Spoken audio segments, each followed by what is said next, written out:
하나님이 얼마나 열심이신가. 성경에는 하나님의 열심에 대하여 많은 말씀을 해주시고 있습니다. 그런데 특별히 사도행전의 역사를 보게 되면 하나님이 정말 사람이 생각하지 못한 놀라운 능하신 손으로 주님의 몸된 교회를 이끌어 가시는 것을 우리가 알게 됩니다. 사도행전 7장까지 지난주까지 저희가 본 스데반의 순교 장면이 나왔습니다.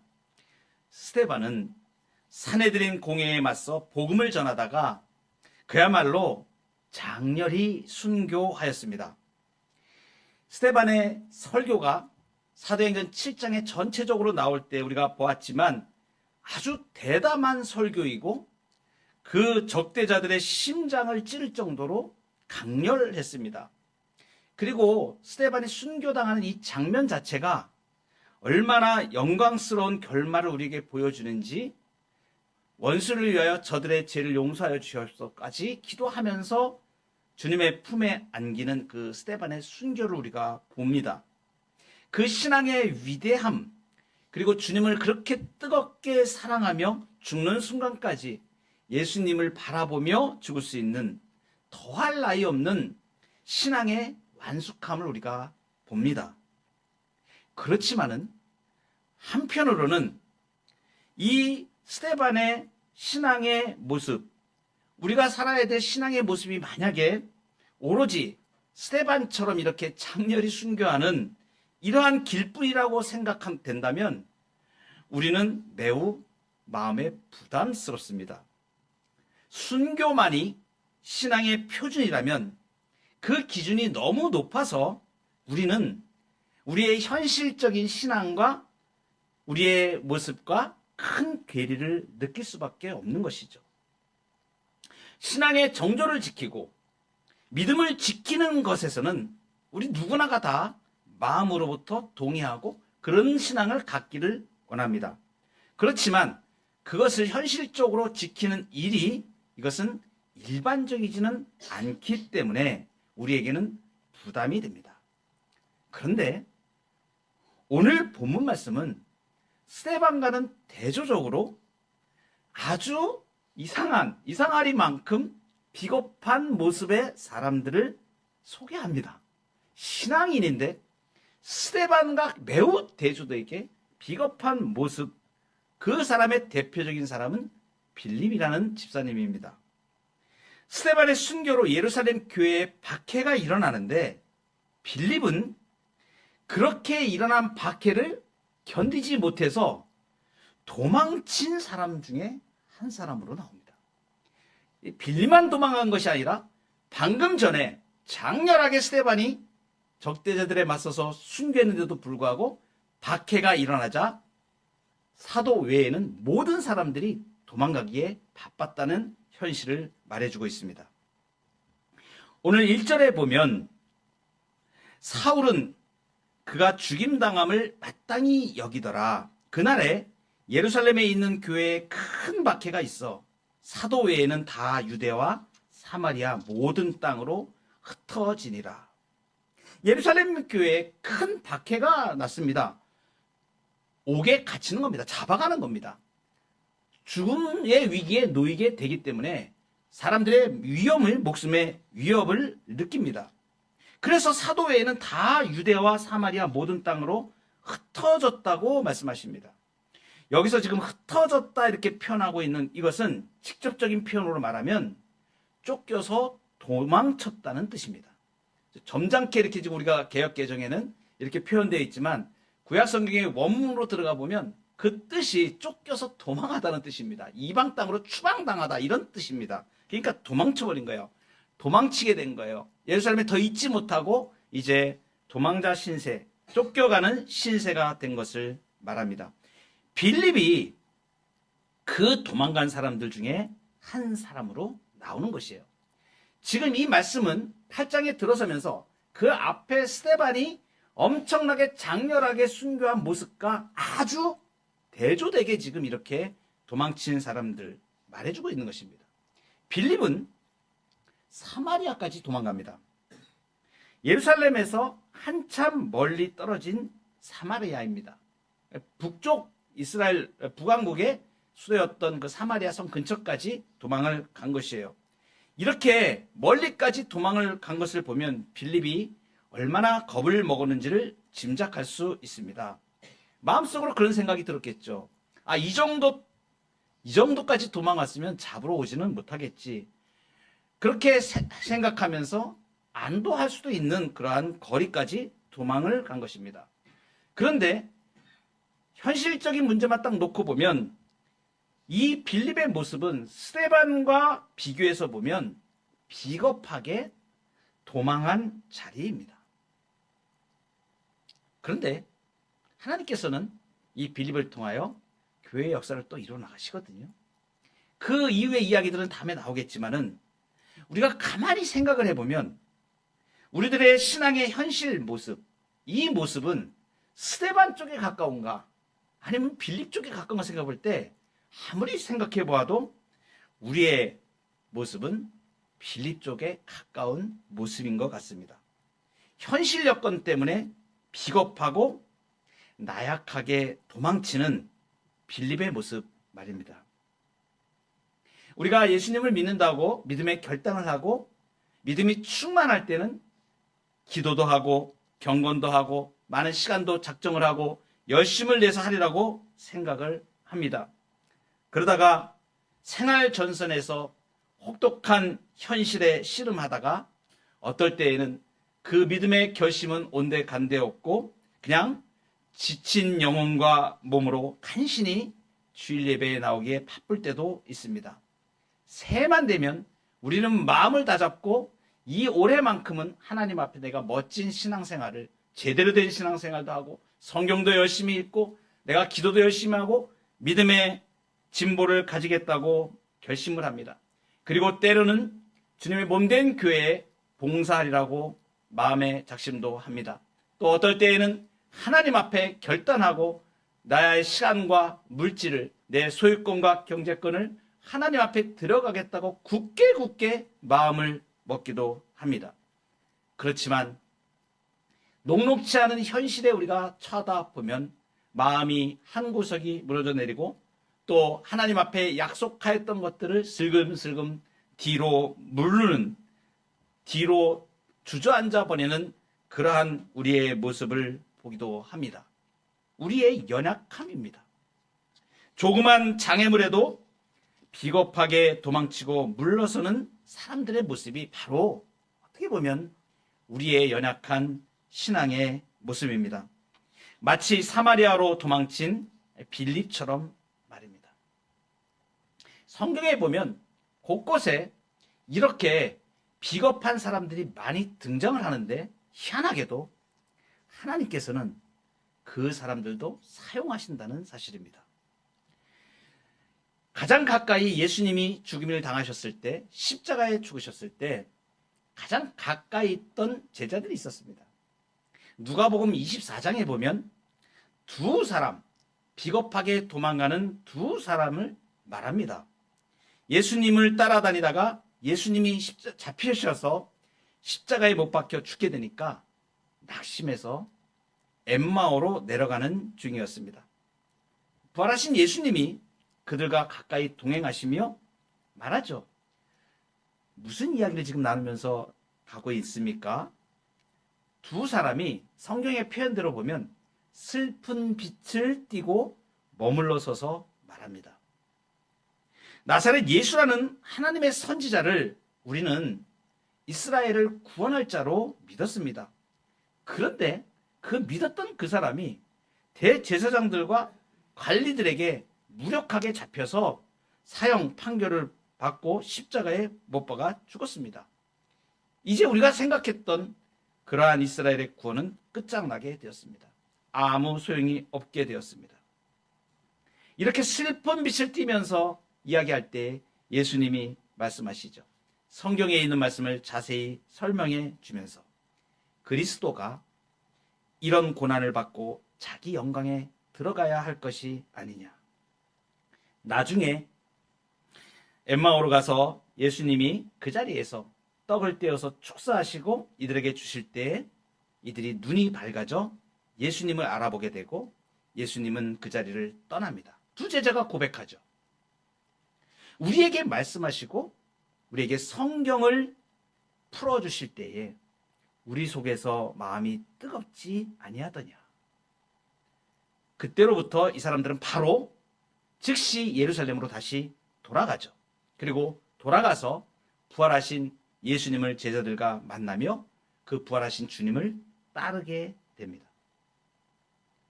비겁하게 도망가는 자리지만 예수님은 그 마음을 꿰뚫고 복음을 마음속에 주시며 용기를 주시고 다시 일어설 수 있도록 이끌어 가십니다. 오늘 본문에서도 빌립이 비겁하게 도망친 자리지만 그 자리에서 그 도망간 자리에 하나님께서 빌립과 함께 하십니다. 오늘 본문 5절 6절에 보면 빌립이 사마리아 성에 내려가 그리스도를 백성에게 전파하니 무리가 빌립의 말도 듣고 행하는 표적도 보고 한 마음으로 그가 하는 말을 따르더라. 어떤 사람은 순교로 그 사람이 믿음을 지키고 하나님 앞에 쓰임받도록 스데반처럼 사용하는 사람도 있지만 빌립과 같이 박해를 피해서 도망치는 신세가 되어서 쫓겨가는 신세가 된 사람도 사용하는 것입니다. 우리가 인생을 살다 보면 엄청난 고난과 환난과 또 형편이 없는, 그래서 믿음 생활하기조차도 어려운 상태에 처할 수 있는 그러한 상태의 사람들이 처하기도 합니다. 가까이는 제가 알고 있는 한 형제도 지금 예수님을 섬기고 믿고 따르려고 하는데 몸은 고장이 나가지고 일을 제대로 할 수도 없고 아이는 셋이 있는데 부양을 해야 되고 그럼에도 불구하고 주의 복음을 들고 복음을 전하겠다고 하는데 사면초가 모든 일들이 현실로 보아지면 막막하고 연약하고 나약하기 그지없는 상태입니다. 그러나 하나님께서는 그 사람을 사용하셔서 하나님의 일을 하십니다. 조건과 환경은 믿음으로 바뀌게 되어져 있는 것입니다. 그래서 우리가 연약한 모습일지라도 빌립과 같이 도망치는 자리일지 몰라도 또 어떨 때는 이 세상에서 인정받지 못하고 그리고 넉넉하지 못하고 부족하고 그리고 가진 것도 없고 가진 재능도 없고 내가 가진 것이라고는 아무것이 없다고 느껴질 때에도 하나님께서는 우리를 사용하시기를 원하신다는 사실입니다. 낙심하지 마시기 바랍니다. 빌립과 같이 도망친 자리에서도 하나님의 역사를 하나님이 이루십니다. 그래서 이 말씀이 우리에게 위로가 됩니다. 과거에 저도 많은 수많은 터널을 이렇게 지나오면서 바로 이와 같은 순간에 있었을 때가 있습니다. 이 말씀을 준비하면서 제가 과거의 저의 모습을 회상을 하면서 정말 눈 하나 깜짝할 수 없는 어렵고 힘든 그 상태에서 간신히 주일 예배에 나와서 그냥 기도도 잘 나오지 않아서 하나님 하면서 그냥 엎어져서 교회 한 구석에서 그렇게 예배 시간을 기다리며 기도하였던 때가 있습니다. 그렇게 하나님 앞에 붙어 있으니까 하나님께서 언제 그랬냐는 듯이 그 모든 삶의 조건들을 바꾸시며 비전을 주시고 해나갈 수 있는 힘을 주시고 용기를 주시고 그 이후에 하나님께서 삶도 바꾸시는 많은 간증들을 제가 가지고 있습니다. 지금도 이 빌립의 이러한 모습들을 보면서 우리의 자리가 초라해 보일지라도 세상에서 몰려서 실패한 자리일지라도 때로는 능력이 없고 아무것도 없어서 힘이 들고 아무것도 보이지 않는 자리일지라도 그 도망친 자리일지라도 거기에서 하나님은 그 사람을 쓰기를 원하십니다. 이 말씀이 여러분들에게 여러분의 삶의 위로가 되시기를 바랍니다. 우리가 알 수 없는 하나님의 열심은 이 땅의 복음의 일들을, 교회의 일들을 이끌어 나가실 때에 교회를 통한 구원의 역사를 행하시면서 지역과 영역, 우리가 관념적으로 생각하였던, 우리가 상식적으로 생각하였던 그 틀을 훨씬 뛰어넘는 것을 보게 됩니다. 하나님의 열심은 사람들이 외면하는 곳을 향하십니다.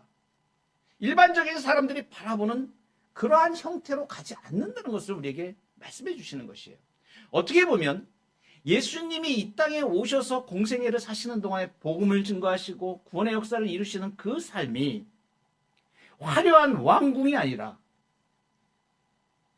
온 세계를 통치하시는 만군의 주께서 마구 위에서 나셔서 그 공생애를 진짜 처참한 죄인들과 세리들과 가난한 자들과 병든 자들과 귀신 들린 자들과 그 자리를 그렇게 가셨던 예수님의 모습과 마치 그와 같이 그 지역을 영역의 한계들을 우리의 생각과 다르게 이끌어 가시는 하나님의 역사를 봅니다.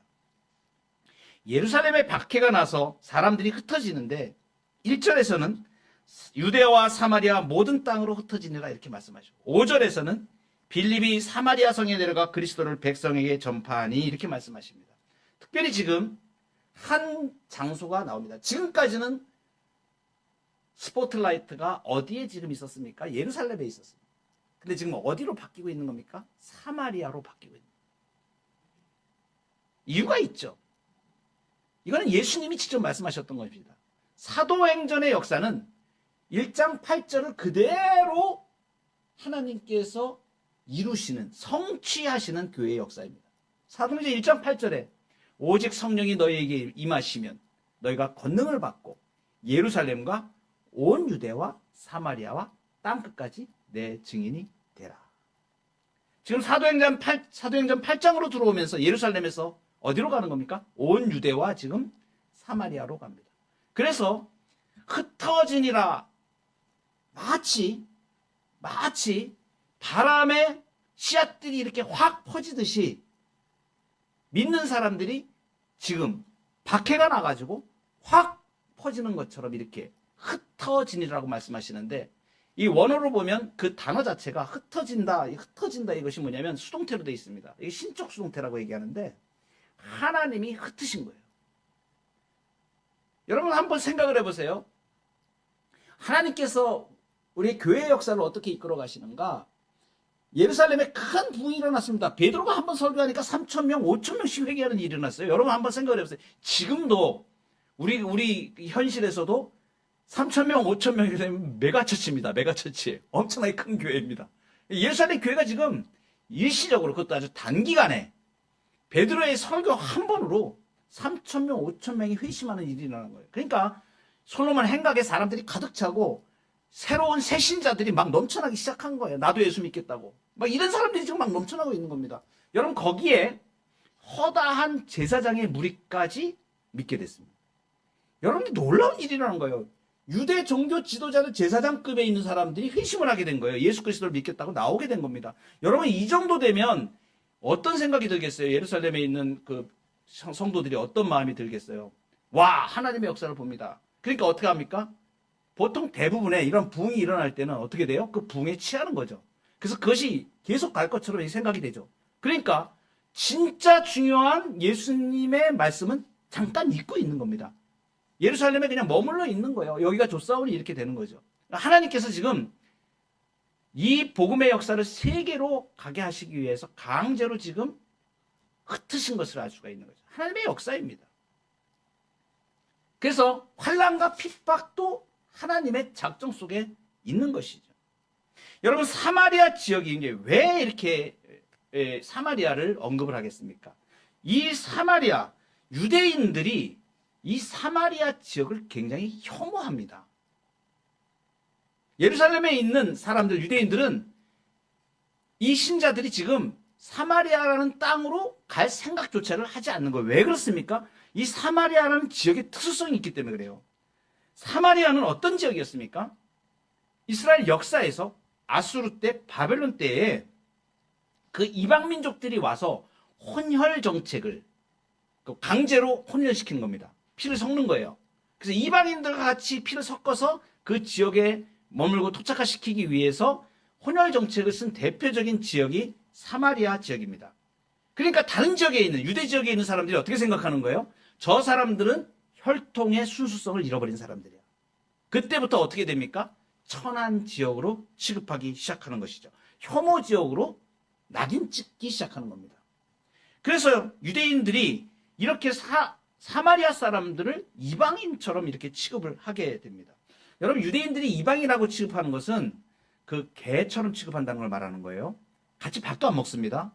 유대인들이 이방인을 대하는 그런 개념은 사람이 아니에요. 이방인들은 개처럼 취급하는 거예요. 그러니까 지금 이 사마리아 사람들 유대인인데 사마리아 사람들이라고 따로 지금 이렇게 개처럼 취급하는 혐오하게. 그러니까 이제 사마리아 사람도 어때요? 그래? 그러면 우리들도 거기에 대항하겠다 이래가지고 예루살렘 성전에 대항해가지고 그리심 산의 사마리아 지역에 자기들만의 성전을 건축하기도 하였습니다. 유대인들과 사마리아인들 사이에 이렇게 반목과 갈등은 오랜 시간이 이렇게 긴 거예요. 그러니까 아수르 때니까 기원전 722년 이 정도 되거든요. 그리고 바벨론 때가 기원전 586년 이렇게 되니까 700년 이 역사 동안에 계속 이 골이 깊어진 거죠. 여러분, 대표적으로 요한복음에 보면 예수님이 사마리아로 가는 장면이 나옵니다. 사마리아에 있는 우물가의 여인이 나오지 않습니까? 요한복음 4장에 있는 말씀인데 예수님이 그때 어떻게 말씀하시냐면 예루살렘에서 맨 북쪽에 있는 갈릴리까지 가시려고 합니다. 그때 뭐라고 표현하시면 사마리아를 통과하여야 하겠는지라 이렇게 표현해요. 요한복음의 4장에 보면 사마리아를 통과해야 된다. 근데 여러분, 이 사마리아를 통과한다고 할 때 이런 경우에 유대인들은 어떻게 말하면 안 돼. 그 사마리아 길로 가면 안 돼. 절대 안 돼. 이렇게 얘기하는 겁니다. 어디로 가야 돼? 요단강을 건너서 요단강 동편에 북쪽 갈릴리로 뚝을 따라서 요단강을 따라서 돌아서 가야 돼. 이 지역은 가면 안 돼. 그 정도로 혐오하는 지역이었다는 것을 말합니다. 근데 예수님이 의도적으로 이렇게 말씀하시죠. 사마리아를 통과하였는지라. 그래서 그쪽으로 예수님은 그 길을 가시죠. 여러분, 오늘 본문에서 흩어진 유대인들이 지금 어디로 갔냐면 바로 그 혐오 지역인 사마리아로 가는 것입니다. 자의적으로 가라 그러면 안 가요. 혐오 지역이기 때문에 갈 생각도 없고 갈 마음도 없고 또 여러 유대인들의 지탄을 받기 때문에 가서도 안 되고 이렇게 터부시하고 이렇게 안 가는 지역으로 지금 간 것을 말하는 것이에요. 여러분, 이렇게 유대인들이 기피하는 사마리아 지역이 오늘 영적으로 상징적으로 우리에게 말해주는 것이 무엇이겠습니까? 저는 이 말씀을 대하면서 제가 참 많이 반성을 하게 됩니다. 내가 가지고 있는 생각이 굉장히 내가 이 성경적이지 않은 생각들을 많이 가지고 있었구나. 내 임의로 내 생각대로 재단하고 내가 지금까지 생각했던 지역들, 그러한 지역이 복음의 지역인 것처럼 고정관념을 가지고 있는 그러한 아주 막힌 생각을 가지고 있던 저를 발견하게 됩니다. 말씀 속에 들어가 보니까 이 지역은 지금 내가 가기 싫어하고 안 가고 싶고 좀 나는 피했으면 좋겠다고 생각하는 그 지역을 지금 말씀하고 계시는 거예요. 제가 이 말씀 앞에서 다시 제가 무릎을 꿇게 됩니다. 오늘날 그리스도인들이 진짜 복음을 가지고 진짜 영혼을 사랑한다면 어딘들마다 하고 갈 수 있어야 된다는 것을 말해요.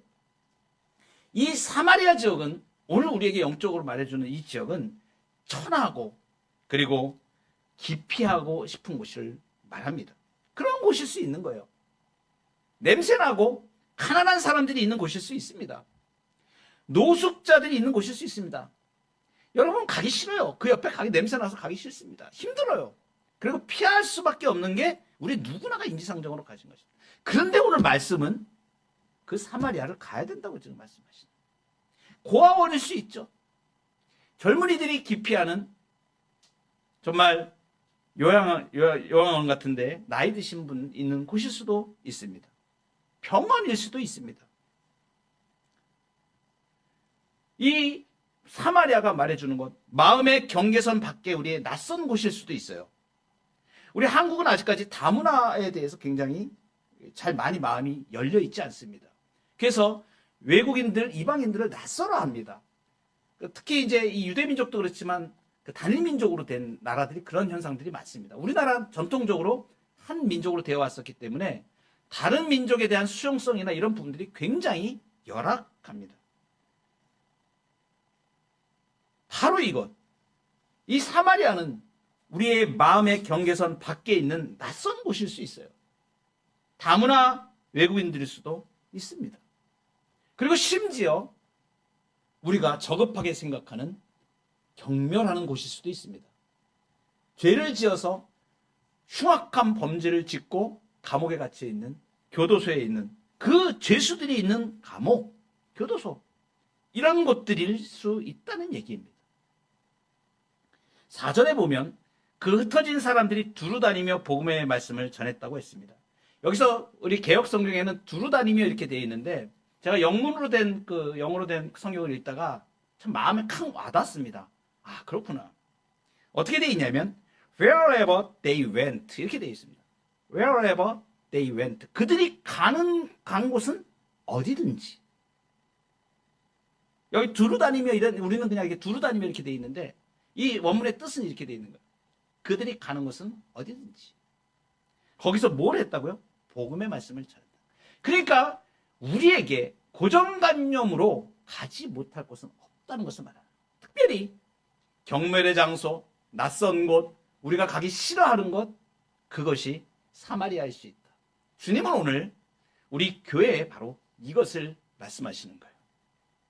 오늘날 많은 한국의 교회들이 말로는 주님의 복음과 사랑을 전한다고 하지만 정작 그들의 모임 가운데 많은 부분들을 폐쇄적으로 닫아놓고 우리끼리만 하는 아주 폐쇄적인 그러한 신앙의 형태를 가지는 많은 모습들을 보게 됩니다.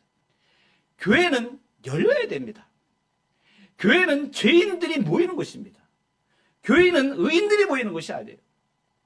교회는 오갈 데 없는, 구원의 소망이 없는 세상 가운데 낙오되고 절망에 빠진 사람들이 정말로 그 하나님의 은혜를 갈구해서 나오는 곳이 되어야 됩니다. 교회가 사마리아를 향하여야 된다는 것은 바로 오늘 우리에게 이 말씀을 해주시는 거예요. 빌립이 사마리아 성에 내려가서 그리스도를 전파하죠. 어떤 일이 일어납니까? 6절에 보면 무리가 빌립의 말도 듣고 행하는 표적도 보고 그가 하는 말을 따르더라. 많은 사람에게 붙었던 더러운 귀신들이 크게 소리를 지르며 나가고 또 많은 중풍병자와 못 걷는 사람이 나으니 그 성에 큰 기쁨이 있더라.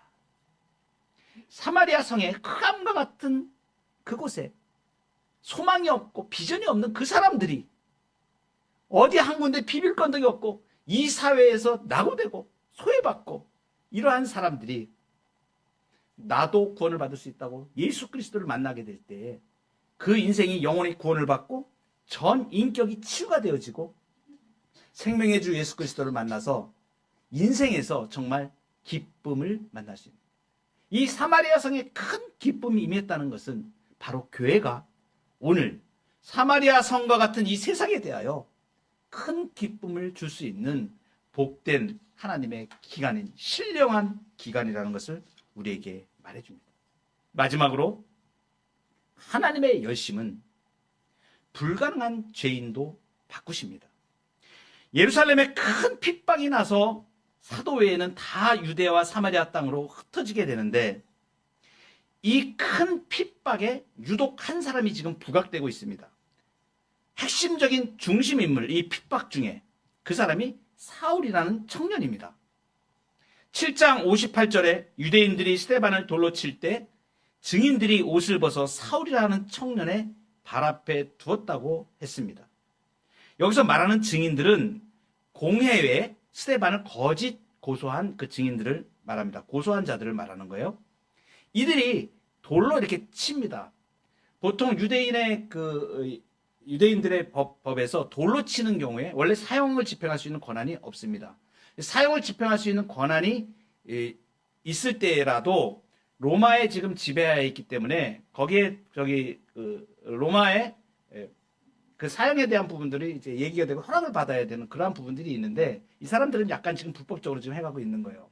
그런데 자기들 유대 종교의 법에서 사내들인 공의에서 신성모독이라고 결정을 해가지고 바로 집행을 하죠. 이 증인들이 한 사람이 먼저 가서 이 신성모독한 사람을 돌로 칩니다. 그러면 다음 증인이 가서 가슴을 치고 이렇게 치면, 그리고 나서 한 번만 때리는 게 아니고 이렇게 치면서 사람들이 이제 공동으로 돌을 던져서 한참을, 그냥 뭐 한 대 때려가지고 죽는 게 아니고 완전히 비참하게 이렇게 돌을 던져서 이렇게 죽이는 죽임을 말하는 거예요.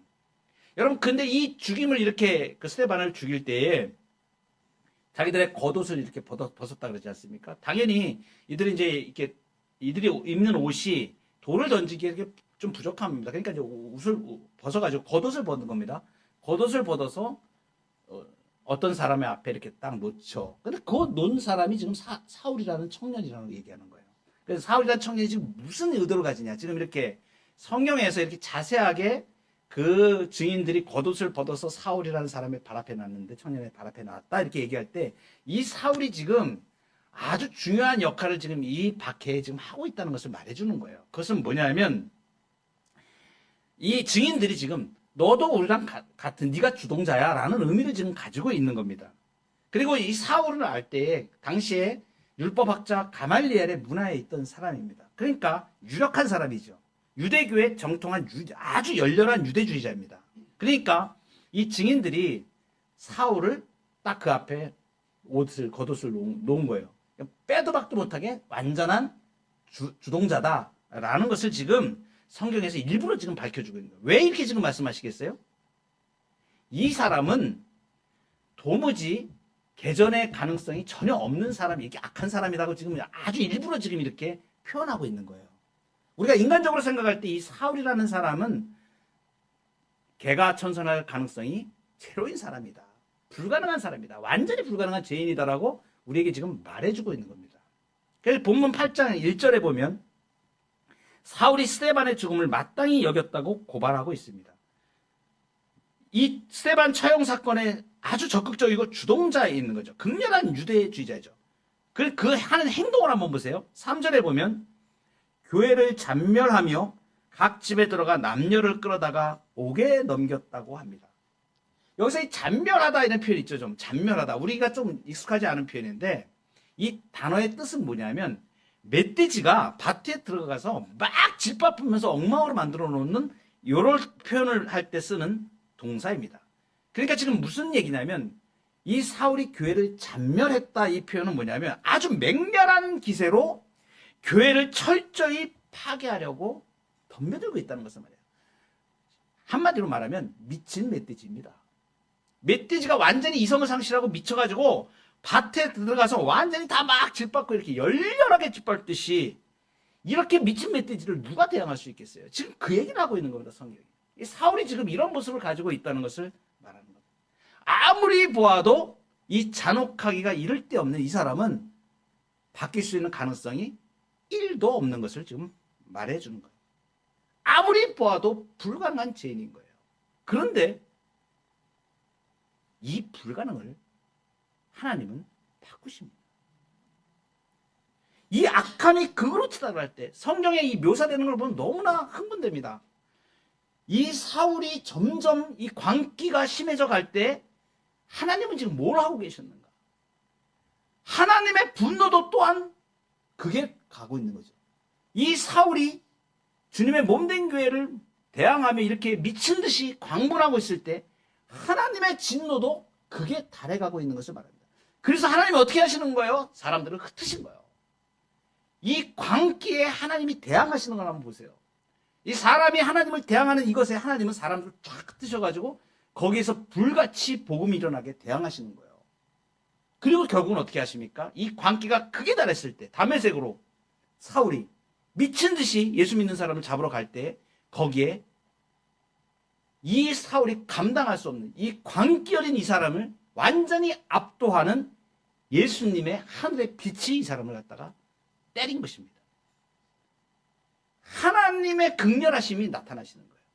사람의 극렬함이 이렇게 교회를 방해하고 핍박하지만 하나님의 열심, 하나님의 극렬하심은 우리가 상상할 수 없는 힘과 전능하신 능력으로 교회를 보호하고 계시는 것을 말씀하십니다.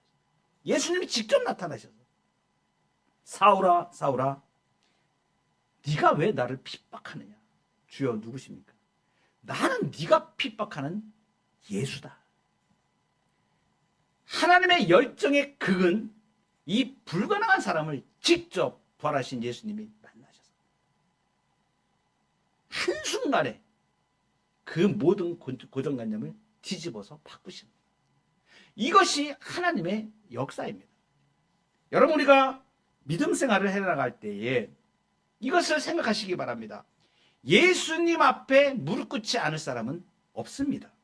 누구라도 예수님을 만나면 바뀝니다. 여러분, 우리가 만나는 불신자들, 지독히 말씀을 받지 않는 그러한 사람들이 있을 수 있습니다. 그 사람이 사울만 할까요? 사울처럼 완악할까요? 그렇게 더 완악할 수 있는 사람은 별로 없을 것입니다.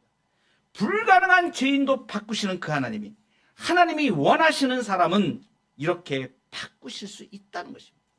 우리가 믿음의 길을 갈 때, 불신앙의 사람들을 만날 때 쉽게 포기하지 마시기 바랍니다.